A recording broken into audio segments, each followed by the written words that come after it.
Sahabat setia Glory yang dikasihi Tuhan, Shalom. Hari ini adalah Rabu 8 Mei 2024. Hari ini kita akan bersama-sama merenungkan firman Tuhan yang diambil dari Injil Yohanes 16 ayat 12 sampai dengan 15. Mari kita siapkan hati kita.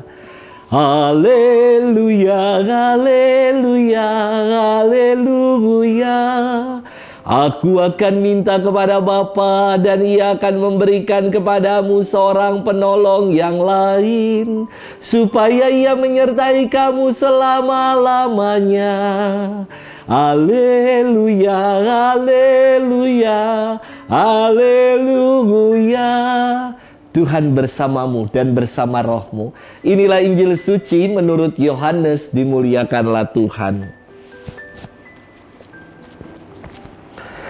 Dalam amanat perpisahannya, Yesus berkata kepada murid-muridnya, "Masih banyak hal yang harus kukatakan kepadamu, tetapi sekarang kamu belum dapat menanggungnya.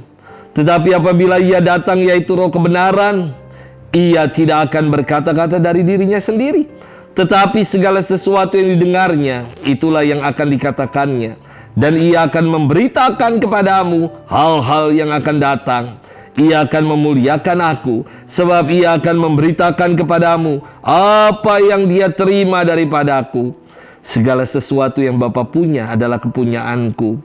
Sebab itu aku berkata, Ia akan memberitakan kepadamu apa yang Dia terima daripadaku."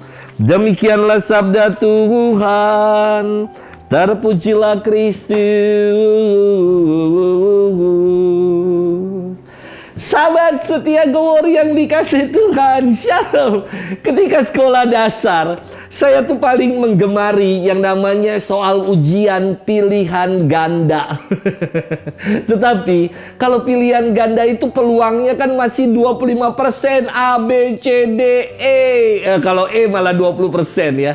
Biasanya A, B, C, D ya. Itu suka sampai hitung kancing, A, B, C, D, A, B. Pilihan terakhir yang dipilih. Namun lebih enak lagi kalau dalam ketika ujian di sekolah dasar itu ada pilihan yang namanya BSBS, benar salah. Ini peluangnya enak, 50-50. Tinggal dinyanyiin aja. Bas bis bus pisang rebus, duit 100 gunung meletus. Nah itulah yang dipilih ya. Nah, saya kira ketika kita menebak-nebak, kalau betul pun itu hanya sebuah kebetulan saja. Sahabat setia Glory yang dikasihi Tuhan, hari ini Yesus berfirman, "Tetapi apabila Ia datang, yaitu Roh kebenaran, Ia akan memimpin kamu ke dalam seluruh kebenaran." Firman Tuhan hari ini ingin menunjuk pada datangnya Roh kebenaran, bukan roh kebenaran. Kebenaran datang, enggak.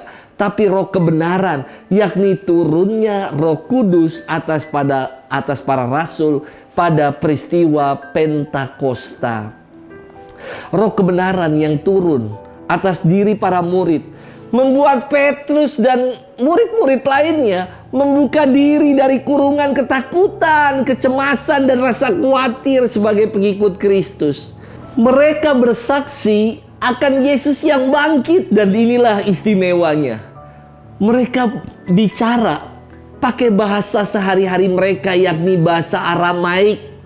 Namun orang-orang mendengar dari segala seluruh penjuru bangsa, mendengar dalam bahasa-bahasa mereka masing-masing. Mereka dapat menangkap setiap maksud yang para murid wartakan itu. Inilah bahasa roh, bahasa universal yang bisa dimengerti. Sahabat setia Glory yang dikasihi Tuhan, kesaksian roh kebenaran adalah untuk mewujudkan pengertian kepada para pendengar. Untuk itu, setelah peristiwa kenaikan Tuhan nanti, besok yang akan kita rayakan setelah peristiwa kenaikan Tuhan, mulai dari tanggal 10 sampai dengan 18 Mei, kita akan mendoakan novena Roh Kudus. Kita akan mohon agar Roh Kudus yang sebagaimana dijanjikan oleh Yesus turun dan tinggal dalam diri kita, dalam pribadi-pribadi kita. Ada 7 karunia Roh Kudus dan ada 9 buah roh.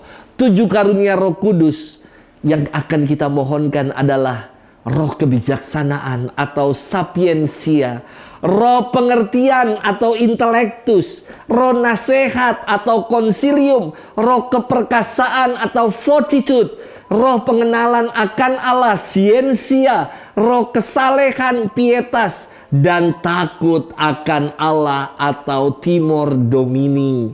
Dan ada 9 buah roh yang biasa saya mengingatnya dengan nyanyian yang mengatakan begini: kasih, sukacita, damai sejahtera, kesabaran, kemurahan, kebaikan, kesetiaan, kelemah lembutan, penguasaan diri. Semoga 7 karunia Roh Kudus dan 9 buah roh hadir dalam diri kita, hingga akhirnya kita yang diresapi oleh Roh Allah berani bersaksi di tengah kehidupan. Selamat bermenung dan Tuhan memberkati kita selalu. Dalam nama Bapa dan Putra dan Roh Kudus. Amin.